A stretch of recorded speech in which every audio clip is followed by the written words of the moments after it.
Welcome to today's assembly. I'm Mrs. Bhatt, Director of English and Strategic Lead for Literacy. And today's assembly is called You Are a Writer. Do you know the story of Anne Frank? If you're in Year 8, you'll get to read it properly from cover to cover. Anne Frank was a German-Dutch diarist of Jewish origin. She's one of the most discussed victims of the Holocaust, gaining fame through her diary, which was found and published after her death. In this diary, she documents her hiding from 1942 to 1944 during the German occupation of the Netherlands in World War II. It is now one of the world's best-known books. She was 13 when she wrote it, the same age as the Year 8 students who will read it in Tutor Reads programme. Look at what she said about writing. I can shake off everything as I write. My sorrows disappear. My courage is reborn. Here's another writer, Virginia Woolf, whose novel Mrs. Dalloway features in Year 10 Tutor Reads. She wrote this essay for Oxford University about women's access to education and the barriers that stop women from having the space to write. The essay is called A Room of One's Own. Here's the end of it, in which Woolf reminds us all of our responsibility to promote women's writing. I told you in the course of this paper that Shakespeare had a sister, but do not look for her in Sir Sidney Lee's Life of the Poet. She died young. Alas, she never wrote a word. She lies buried where the omnibuses now stop, opposite the Elephant and Castle. Now my belief is that this poet, who never wrote a word and was buried at the crossroads, still lives. She lives in you and in me, and in many other women who are not here tonight, for they are washing up the dishes and putting the children to bed. But she lives.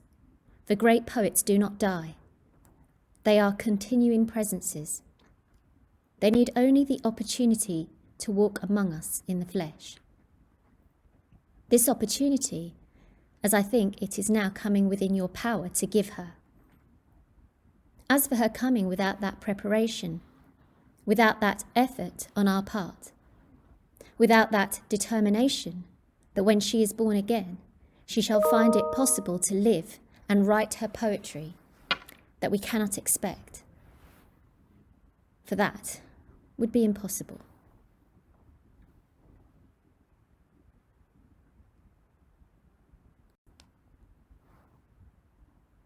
The poet Duffy, who you will study at GCSE and A-level, the previous and first female poet laureate, wrote a poem in her anthology, Feminine Gospels. She explains how female poets have been marginalised throughout history. She wonders how many poems whose authors are given as simply anon, which is short for anonymous, might actually have been women who were not given the opportunities to be the writers they were born to be. This final stanza speaks of these dead female poets, and she imagines one, called Anon, is passing the pen down to her, a bit like a relay race runner's baton. The last few lines you'll probably recognise from the play Much Ado About Nothing by Shakespeare, featuring Beatrice, a powerful female character who could banter with the best of the men. Anon by Duffy, final stanza. But I know best how she passed on her pen, like a baton, down through the years, with a hey nonny, no, anon.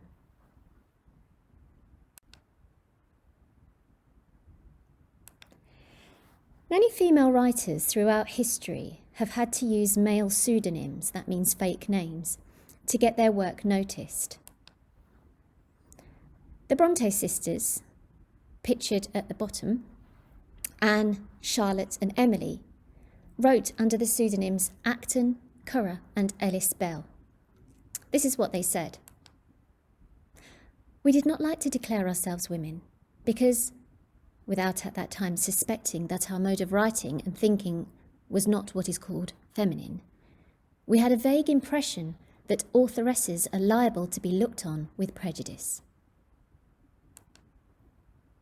Another famous Victorian author, pictured top left, George Eliot's real name was Mary Ann Evans.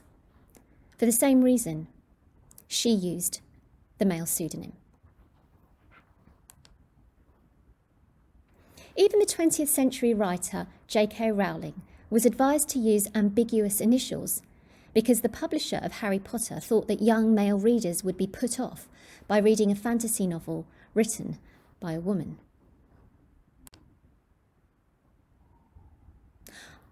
I want to encourage you that you are writers. Have a look at some of these images. Let's start with the top left. That is an image of a draft of a famous poem called The Wasteland by T.S. Eliot.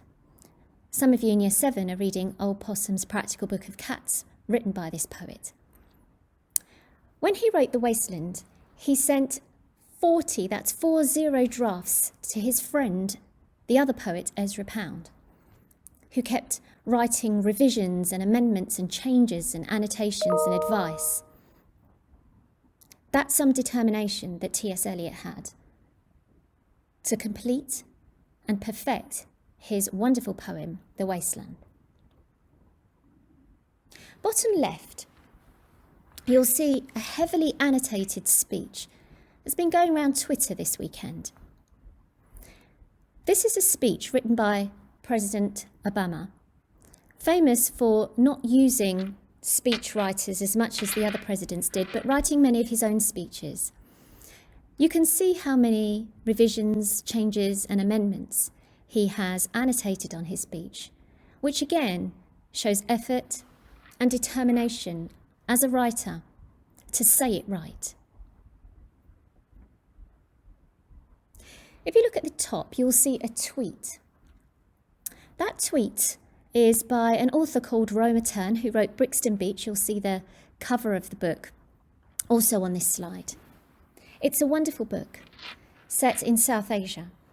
And I've been trying to get a set for our school and having difficulty with suppliers saying that it's out of print. I tweeted Roma, and as we had our Twitter conversation, I felt she said something rather sad. I'll read it to you. This is after me saying how much all the people in my world, my family, friends, and colleagues, have enjoyed her books. She wrote this: "How lovely. I'm afraid I have been treated very badly by the whole publishing industry, as is often the case in the commercial world, so have gone back to painting. But I'm glad you enjoyed the book. Would be interested to see what your student wrote."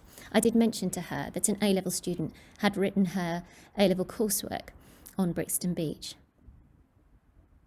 It's a shame that Turn has felt that her writing has had to be put on hold while she deals with how she feels about the way she's been treated by publishers. You can see how much determination and effort is required, but how important it is when you have a significant talent. On the bottom right-hand side, you will see an article, again published on the internet, about the recent American elections, the US elections.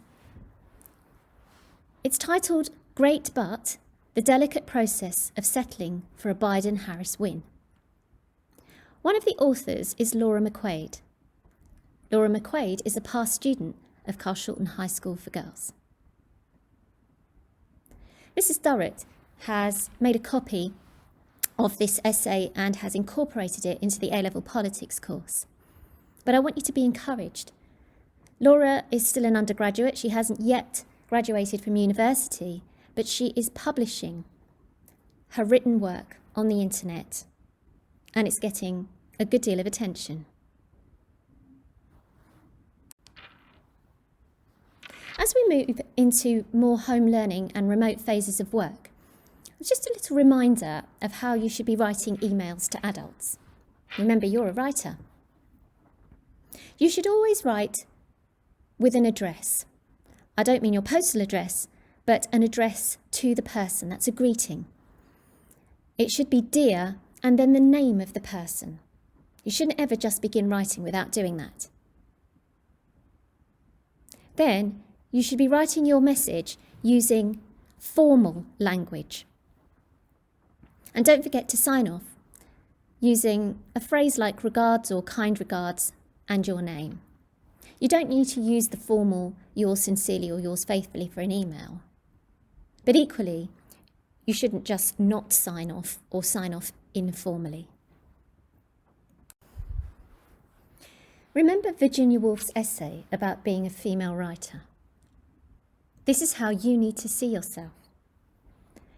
Remember all those voices of the female writers, poets, playwrights, novelists, all the way through the ages, who never got to write what they wanted to write. Well, their legacy lives on in you. Let's think about these words: opportunity, power, preparation, effort, determination. Those 5 words feature in Virginia Woolf's essay, A Room of One's Own. You see, whether you become a professional writer or not, you will always need to express yourself in writing, not just in school, but way beyond. And the better you can do that, the more doors will open up to you. Take the opportunities offered to you in lessons where you are instructed on how to write well. Know your power as a writer. There are stories, girls, that only you can tell. Understand that you need to think things through sometimes to prepare before putting pen to paper. Writing takes effort. If you are to choose the best words in the best order, you might need to make as many changes as it takes to get there. Have the determination to write well. However difficult you find it now, writing well will get you where you are meant to be. Remember, you are a writer, and I'm passing the baton to you.